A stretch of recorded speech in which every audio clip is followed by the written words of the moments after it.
Hello guys, welcome back to my channel. मैं अन्नू और मेरे कोजी अप ड्रीम चैनल में आपका स्वागत है। इस वीडियो में मैं आपको जीजी प्लांट के बारे में बताऊंगी।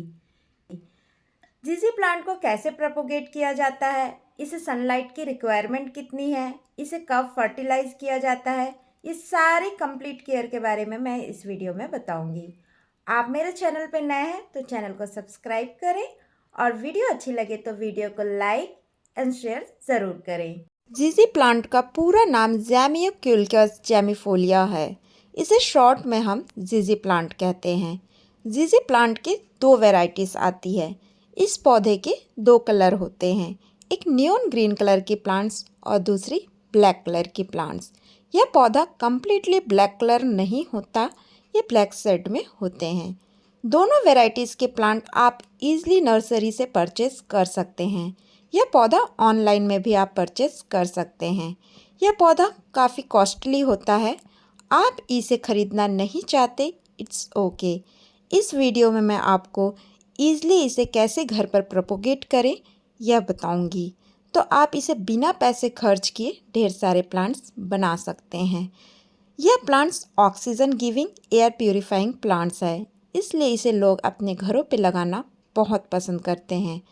पर हम कभी कभी इस पौधे में देखते हैं कि इसकी पत्तियां पीली पड़ने लगती है। नरम कमज़ोर झुकी हुई पत्तियां ज़्यादा गीली मिट्टी की ओर इशारा करती है। ज़्यादा पानी दिए जाने पर पौधे की पत्तियां पीली, फिर भूरी या काली हो सकती है।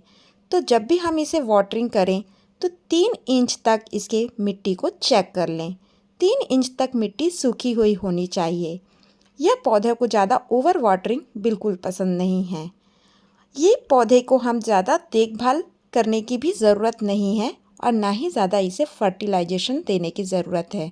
बस इस पौधे पे हमें इसकी वाटरिंग को चेक करना बहुत ज़रूरी है। जीजी प्लांट को लेके क्वेश्चंस अराइज होते हैं कि ये इंडोर प्लांट्स है या आउटडोर प्लांट्स है। जी हाँ, ये कम्प्लीटली इंडोर प्लांट्स है। आप इसे घर के अंदर किसी भी जगह पे रख सकते हैं। पर यह क्वेश्चन आती है कि घर के अंदर रखें तो कौन सी जगह पे रखें। इसे आप डार्क प्लेस पे बिल्कुल नहीं रख सकते। यदि आप इसे घर के अंदर रख रहे हैं तो ऐसी जगह रखें जहां ब्राइट सनलाइट आती हो, या आप इसे सेड प्लेस में रख सकते हैं। डार्क प्लेस में रखने से इसकी पत्तियां गिरने लगती हैं। अब इस पौधे को पानी कब दें? एक पौधे को हर 2-3 सप्ताह में पानी की आवश्यकता होती है। इसे डेली पानी नहीं देना है। वैसे भी ये एक इंडोर प्लांट्स है और आप इसे छाया जगह में रख रहे हैं, तब पौधे को पानी देने से पहले मिट्टी चेक करके ज़रूर दें। मिट्टी सूखी हुई होनी चाहिए, तभी आप इसे पानी दें। और ज़्यादा गीली मिट्टी में आप पानी देते हैं तो आपके पौधे की पत्तियाँ जल्दी ख़राब होने लगती है और इसकी स्टेम भी डैमेज होती है। ऐसे में हमें इस स्टेम को हटा देना चाहिए। अब बात आती है, जीजी पौधे को प्रूनिंग या छटाई की आवश्यकता होती है कि नहीं? तो जी नहीं, इस पौधे को छटाई की आवश्यकता नहीं होती। इस पौधे को प्रोपोगेट कैसे करें?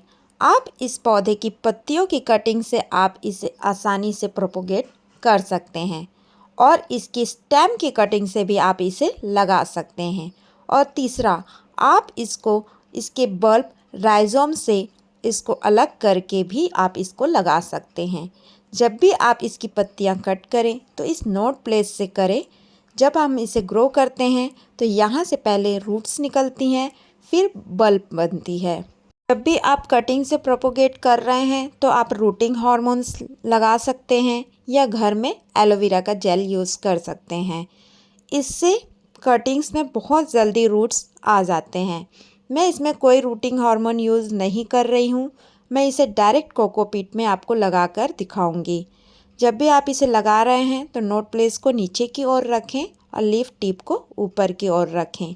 इसमें सबसे पहले रूट्स निकलेंगे और इसमें बल्ब भी तैयार हो जाएंगे। पर इस कटिंग को आप 1 महीने तक बिल्कुल भी निकाल कर नहीं देखें। इसके रूट्स बनने में 1 से 1.5 महीने लग सकते हैं। अब मैं इसमें वाटर से स्प्रे करके इसको छाया जगह में रखूँगी जब भी आप कोई कटिंग्स लगा रहे हैं तो डायरेक्ट सनलाइट में बिल्कुल भी नहीं रखें, इसे छाए जगह में रखें। और जब भी हम इसे वाटरिंग करेंगे तो यह कोकोपीट सूखी हुई हो तब हम इसमें स्प्रे कर सकते हैं। बार बार इसे हम स्प्रे करेंगे तो ये पत्तियाँ गल जाएंगी और इसमें रूट्स नहीं बनेगी। इस पौधे के लिए कैसे सॉइल मिक्सचर बनाएं? तो सॉइल मिक्सचर वेल ड्रेन्ड होनी चाहिए, जिसमें पानी बिल्कुल भी ना रुके। आप 50% गार्डन सॉइल यूज़ करें तो उसका आधा आप 25% कंपोस्ट यूज़ करें और 15% आप सैंड ले सकते हैं और 10% आप कोकोपीट यूज़ करें। अब मैं इस कटिंग को आपको पूरे 1 महीना पूरे होने के बाद आपको इसका रिज़ल्ट दिखा रही हूँ। इस कटिंग्स को लगाए हुए 1 महीने पूरे हो चुके हैं और इसमें रूट्स भी बहुत अच्छी आ चुकी है और इसमें सफ़ेद कलर की छोटी सी बल्ब भी दिख रही है, जिसे राइजोम कहते हैं, वो भी आ चुकी है। अब आप इसे लगाने के लिए ये पूरी तरह से रेडी है। तो ये आपको मैं पत्तियों के थ्रू दिखा रही हूँ, आप इसे कटिंग्स के थ्रू भी लगा सकते हैं या तो फिर इस पौधे को आप इसके बल्ब से एक बल्ब से आप बहुत सारे पौधे निकलने लगते हैं। जैसे मेरे इस पौधे में एक छोटी सी और पौधे निकल रही हैं, तो आप इसको यहाँ से भी अलग करके छोटे पौधे से भी आप इसे दूसरा पौधा बना सकते हैं। बात करते हैं इस पौधे की रिपोर्टिंग की, क्योंकि जीजी पौधे धीरे धीरे बढ़ते हैं और बहुत बड़े नहीं होते, इसलिए वे अक्सर गमलों से बड़े नहीं होते हैं। यदि आप अपने प्लांट्स को डिवाइड कर रहे हैं तो आप उसे उसी कंटेनर में पॉटिंग मिक्स के साथ रिपॉट कर सकते हैं। अब बात करते हैं इस प्लांट्स की ग्रोथ टाइम की। तो स्प्रिंग सीज़न में इसका बेस्ट टाइम होता है ग्रोथ की। इसमें नए नए पत्तियां निकलने लग जाती हैं। बात करते हैं इस पौधे की पॉट साइज़ कैसी होनी चाहिए। तो ये पौधा छोटे पॉट में भी बहुत आसानी से चल जाती है, ये काफ़ी बड़ी नहीं होती है और ये पौधे एक से घनी भी हो जाती हैं, क्योंकि इसके बल्ब से छोटे छोटे नए पौधे निकलने लग जाते हैं और ये घनी होती है तो और भी सुंदर दिखती है। बात करते हैं इस पौधे की growth time. Spring season best time होता है इस प्लांट के ग्रोथ के लिए। इस समय इस पौधे में नए नए पत्तियां निकलती हैं और प्लांट्स घने होते जाती हैं। नियॉन कलर की पत्तियां बहुत ही खूबसूरत दिखती हैं। एक खास बात और है इस पौधे में, इस पौधे का रस स्किन में एलर्जी कर सकता है। जब भी आप इस प्लांट की कटिंग करते हैं उसके बाद आप अच्छे से ज़रूर हाथ धो लीजिए, या फिर कटिंग करते समय आप दस्ताने का भी यूज़ कर सकते हैं।